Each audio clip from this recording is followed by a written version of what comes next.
अंधाऱ्या विहिरीचे गूढ. गावाच्या वेशीवर जिथे जुन्या वाड्यांच्या झाडांची लांबच लांब मुळं जमिनीतून वर आली होती, तिथे एक विहीर होती. विहीर म्हणण्यापेक्षा ती एक काळीशार अथांग गर्ताच होती. गावातली जुनी जाणती माणसं म्हणायची, या विहिरीला तळ नाही. तिच्या खोलीमुळे या विहिरीचं नाव पडलं होतं पाताळ विहीर. सूर्यप्रकाशातही तिचा तळ दिसत नसे, इतकी खोल होती ती. आणि गेल्या कित्येक वर्षात एकही माणूस तिच्या पाण्यात उतरला नव्हता की कोणी तिच्या जवळ थांबलं नव्हतं. रात्री तर तिचा उल्लेखही कोणी करत नसे. मी आकाश शहरातून भूगर्भशास्त्राचा अभ्यास करून नुकताच गावी परतलो होतो. मला स्वप्नातही नव्हतं की ही जुनी दुर्लक्षित विहीर माझ्या आयुष्यात इतकं मोठं गूढ घेऊन येईल. माझ्यासोबत माझ्या लहानपणीचा मित्र सागर होता. सागर हा गावकऱ्यांसारखाच अंधश्रद्धाळू, पण माझ्यावर जीवापाड प्रेम करणारा. त्याच्या डोळ्यात नेहमीच एका अनामिक भीतीचं सावट असायचं. विशेषतः पाताळ विहिरीबद्दल बोलताना. अरे आकाश, कशाला त्या विहिरीच्या भानगडीत पडतोस? आपल्या आजोबांनी लहानपणापासून कितीतरी वेळा सांगितलंय, ती विहीर शापित आहे. सागर माझ्या पाठीवर थाप मारून काळजीने समजावत म्हणाला. आम्ही विहिरीच्या काठावर उभं राहून तिच्या काळ्याकुट्ट मुखात डोकावत होतो. मी हसलो. सागर, शाप वगैरे काही नसतं रे. शास्त्रानुसार प्रत्येक गोष्टीला एक वैज्ञानिक कारण असतं. ही विहीर इतकी जुनी आहे, तिच्यात काहीतरी वेगळं असेल, जे भूभागात रचनेबद्दल नवीन माहिती देऊ शकेल. मी तयारीनेच आलो होतो. माझ्या खांद्यावरची दोरी, बॅटरी आणि इतर उपकरण खाली ठेवली. सागरच्या चेहऱ्यावर भीती आणि अस्वस्थता स्पष्ट दिसत होती. अरे, पण गेल्या महिन्यातच गावातला तो शंकर, जो दारूच्या नशेत त्या विहिरीपाशी गेला होता, तो दुसऱ्या दिवशी सकाळी विहिरीच्या काठावर मृतावस्थेत सापडला होता. अंगावर एकही जखम नव्हती, पण चेहऱ्यावर पूर्ण निळा पडला होता. जणू कोणीतरी त्याचा श्वास कोंडला होता.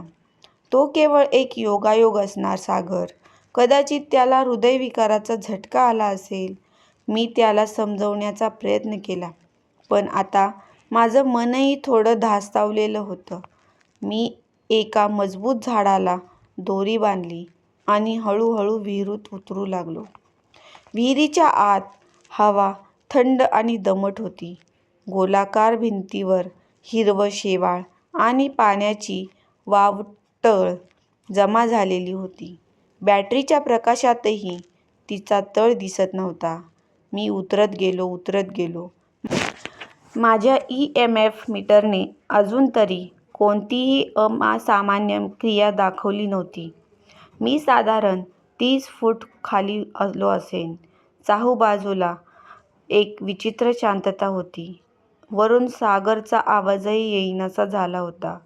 बॅटरीच्या प्रकाशात विहिरीच्या दगडी भिंतीवर मला काहीतरी अस्पष्ट कोरीवकाम दिसलं. मी कसंबसं जवळ जाऊन पाहिलं. ती काहीतरी प्राचीन लिपी असावी. मी यापूर्वी कधीही ती पाहिली नव्हती. मी आणखी खाली उतरलो. माझ्या मनातील कुतूहल वाढत होतं. हे कोरीवकाम कोणी केलं असेल? किती जुनं असेल ते? अचानक माझ्या EMF मीटरने मोठा आवाज करायला सुरुवात केली. त्याचा आवाज इतका मोठा होता की तो माझ्या कानांना जाचत होता. त्याचवेळी मला विहिरीच्या खोलगट भागातून एक थंड वाऱ्याची झुळूक जाणवली. जणू कोणीतरी माझ्या अगदी जवळ येऊन उभे राहिले होते. माझ्या अंगावर शहारा आला. मी बॅटरीचा प्रकाश खाली टाकला. विहिरीचा तळ अजूनही दिसत नव्हता, पण आता मला एक कुजबूज ऐकू येऊ लागली. ती खूपच अस्पष्ट होती. जणू अनेक लोक एकत्र बोलत होते, पण त्यांचे शब्द समजत नव्हते. सागर, मी ओरडलो. माझा आवाज विहिरीच्या आत घुमून परत येत होता. सागर, तू ऐकतो आहेस का? वरून काहीच प्रतिसाद आला नाही. मी मग आणखी खाली उतरलो, कारण EMF मीटरचा आवाज वाढतच होता. कुजबूज आता अधिक स्पष्ट झाली होती. ते एकच वाक्य होते जे वारंवार ऐकू येत होते, ते सोडून दे, ते सोडून दे. मला वाटलं हे केवळ माझा भ्रम असेल. इतकी शांतता, इतका अंधार. मी माझ्या डोळ्यांवर हात फिरवला आणि पुन्हा खाली पाहिलं. आणि त्याच वेळी माझ्या बॅटरीचा प्रकाश अचानक मंदावला. मला धक्का बसला. बॅटरी अजूनही पूर्ण चार्ज होती. मी तिला थोपटलं, पण प्रकाश फक्त मिणमिणीत होता.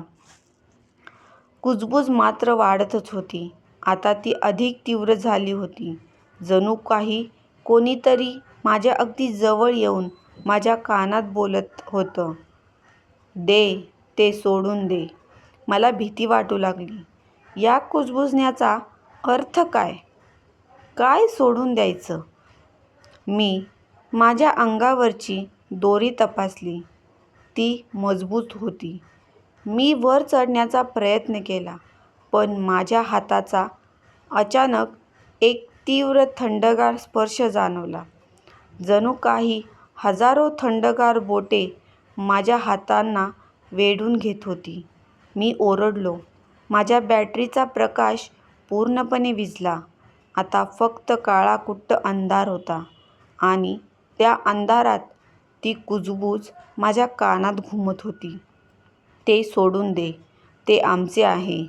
मला समजत नव्हते हा काय प्रकार आहे. ते म्हणजे काय?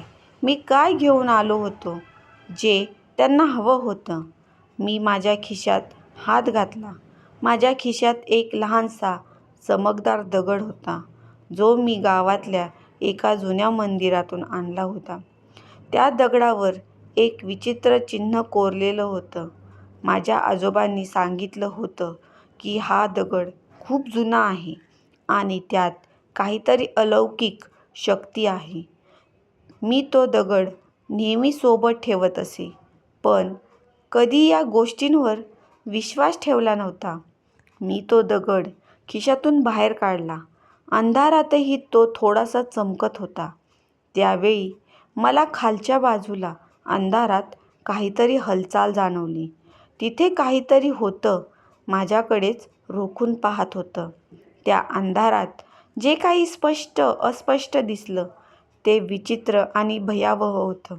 साधारण माणसासारखा आकार, पण त्याचा रंग काळपट हिरवा होता. जणू विहिरीच्या दगडी भिंतीत अधेमध्ये उगवलेल्या हिरवट शेवाळातूनच त्याचा उगम झाला होता. तो विचारच अंगावर काटा आणणारा होता. त्याच्या हिरवट डोळ्यात एक प्रकारची क्रूरता दिसत होती. ते सोडून दे. आवाज अधिक तीव्र झाला. मला कळलं, त्यांना हा दगड हवा आहे. हा दगड त्यांच्यासाठी महत्त्वाचा आहे. मी थरथरत्या हातांनी तो दगड खाली फेकला. दगड खाली आदळण्याचा आवाज झाला, पण तो खूप अस्पष्ट होता. जणू तो खूप दूरच्या वेगळ्या जगात जाऊन पडला होता. त्यावेळी EMF मीटरचा आवाज बंद झाला. ती कुजबूज थांबली आणि खाली दिसणारी ती आकृती अदृश्य झाली. बॅटरीचा प्रकाश आपोआप पूर्ववत झाला. मी स्वतःला सावरून वर चढू लागलो. माझ्या शरीरावर थंडगार स्पर्श अजूनही जाणवत होता. मी त्या कोरीव कामाजवळ पोहोचलो. आता ते जास्त स्पष्ट दिसत होते. त्या अगम्य लिपीतील ओळींच्या खाली एक विचित्र चिन्ह होतं, अगदी त्या दगडावर असलेल्या खुणेशी साम्य असणारं. ही अजब विहीर आणि तो चमकदार दगड यांच्यातील संबंधाचा हा अजून एक पुरावा. शेवटी या गोष्टी माझ्यासाठी गूढच राहणार होत्या. मी घामेजलेल्या अवस्थेत विहिरीतून वर आलो. सागर धावत माझ्याजवळ आला. आकाश, मी किती हाका मारल्या, उत्तर का देत नव्हतास? सागर, मी त्याला काय सांगणार होतो की या शापित विहिरीच्या तळाशी मला एक भयानक अमानवी आकार दिसला. त्याचा नक्कीच विश्वास बसला असता. त्याला उगाच कशाला घाबरवायचं? मी मोठा निश्वास सोडून म्हणालो, काही नाही रे, मी थोडा खाली गेलो होतो. पण आता मला पटलंय की ही विहीर भूगर्भशास्त्रासाठी नाहीये. मी पुन्हा कधी पाताळ विहिरीच्या जवळही गेलो नाही. ती विहीर आजही तशीच आहे, काळीकुट्ट, अथांग आणि स्तब्ध. पण मला माहीत आहे, विहिरीत काहीतरी आहे. त्याला आता मिळालेल्या त्याच्या अनमोल वारशाचा सांभाळ करत आहे. अजूनही रात्री सारं काही शांत झाल्यावर मला कधीकधी ती कुजबूज ऐकू येते. ती मला घाबरून सोडते. ते सोड दे मला. ते सोडून दे. ते आमचे आहे. तो आवाज अजूनही माझ्या कानात, मनात घर करून आहे. तो मला आठवण करून देतो की जगात अशाही काही गोष्टी आहेत ज्या आपल्या विचारांच्या पलीकडच्या आहेत आणि काही गूढ अशी असतात जी कधीही पूर्णपणे उलगडत नाहीत. मित्रांनो, तुम्हाला ही कथा आवडली असेल तर चॅनलला लाईक आणि सबस्क्राईब नक्की करा. धन्यवाद.